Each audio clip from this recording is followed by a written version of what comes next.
السلام عليكم ورحمة الله وبركاته. طبعا مثل ما عودناكم التاريخ واليوم والساعة. اليوم تاريخ 13/10/2021 مصادف يوم الأربعاء الساعة 10 الساعة 4:01 عصرا. طبعا اكو عدة اشخاص قبل ما اسولف في البحث، عدة اشخاص مضغوطين من هذا البرنامج، يقول انت شنو كل ما تصور تخلي التاريخ واليوم والساعة وكذا وكذا. مشكلة. البحث اليوم هو بحث الفنون والعلوم القتالية. الفنون والعلوم القتالية شريعة بحد ذاتها.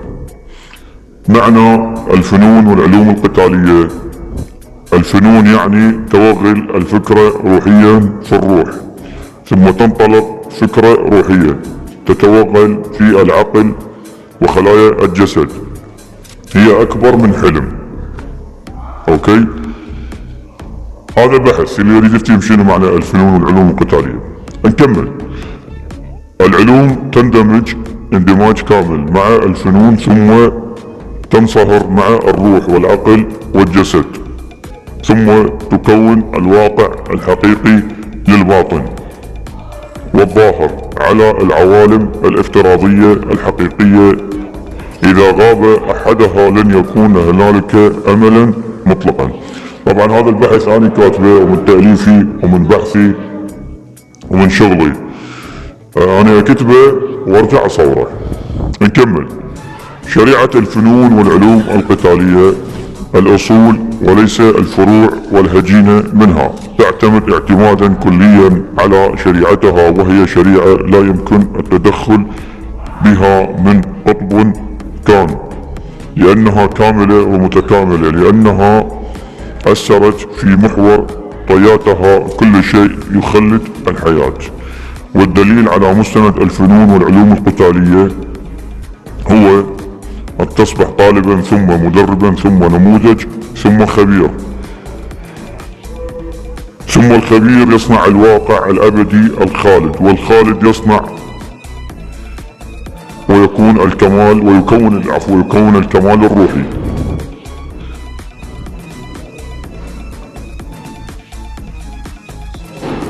والكمال الروحي والعقلي والجسدي، ويعمل على العلوم والأعمال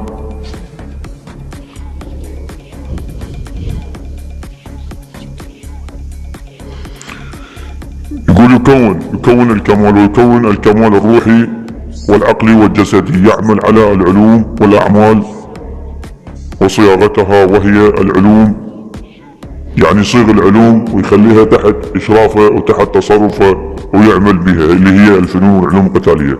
العلوم منها الرياضيات والطبولوجيا والقرآن، الكتب السماوية والشرائع والأديان. يعني مو بس القرآن أقصد، يعني مثلا تتعلم من التوراة، من الزبور، من الإنجيل، والفيزياء وكيمياء وجغرافيا وتاريخ والوراثة والجيولوجيا والوطنية والتراث والأحياء والتشريح والفسلجة والبايوميكانيك والطب واللغات والكتابة وأخلاقية وتنمية والسلوك والتربية والحاسوب وبرمجيات والتكنولوجيا ورياضة ونشيد والشعر والتعبير والرسم والعاهات.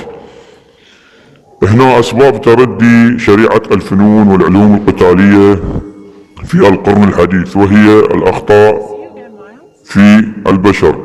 المدرب مثلا فاشل غير متكامل، يبحث عن مثلا كسبيل المثال حلوين جميلات، يبحث فقط عن شهرة. اللاعبين ملابسهم غير متكاملة، زي غير رسمي، أخلاق غير صحيحة، الجسم مريض، العقل مريض، الروح مريضة. ليس له تفكير في شريعة الفنون والعلوم القتالية. أساسيات أساسا العفو ليس له تفكير في شريعة الفنون والعلوم القتالية. مثلا تجده سياسيا أو دينيا أو غيرها أو رومانسي. هنا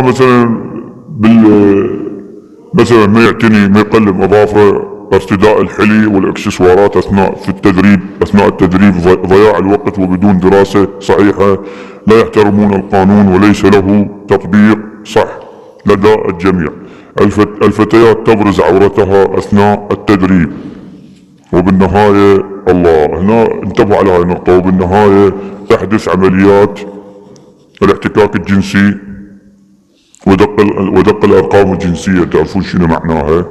يعني يصير انحطاط جنسي، تتحول من طريقة علمية وطريقة تدريب يصير أمور جنسية. طبعا هو الجنس هنا تعقيب، ودق الأرقام الجنسية لدى الحلوين والجميلات تعقيب على الجنس. الجنس طبعا هي سبحان الله هذا شيء موجود بالبشر وموجود بكل المخلوقات وكل شيء، بس مو معناته انه على اساس مثلا انه بالرياضة او مجال الفنون القتالية والدفاع عن النفس تستخدم هاي الطرق بطرق ابتزاز الجنس وطرق احتكارية للجنس. تريد تفكر بالجنس، تريد تفكر بهاي السوالف، فكر بيها خارج اطار الفنون والعلوم القتالية وشريعة الفنون والعلوم القتالية. انا ما اقول لك كل انسان وكل حيوان عنده هاي الشغلات، بس ابتعدوا عن هاي الشغلات، لا تدخلوها بالفنون والعلوم القتالية.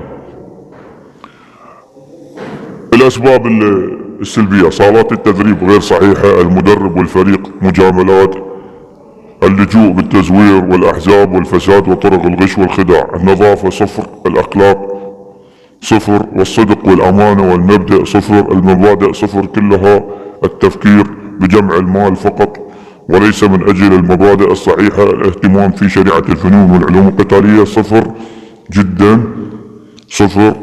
هذه الاسباب جعلت شريعة الفنون والعلوم القتالية تختفي. تركت لكم هذا البحث، انتظر تعليقاتكم وآرائكم، واتركوا تعليقاتكم وآرائكم وين ما تشوفون الفيديو منشور، وتابعونا في بحوث ومحطات أخرى جديدة. شاركونا آرائكم، شاركونا رأيكم، ونتناقش ونطلع بنتيجة جديدة ومحور جديد. كل ما نتناقش أكثر كل ما راح تنصنع أفكار وفكرة جديدة أكثر ثم أكثر.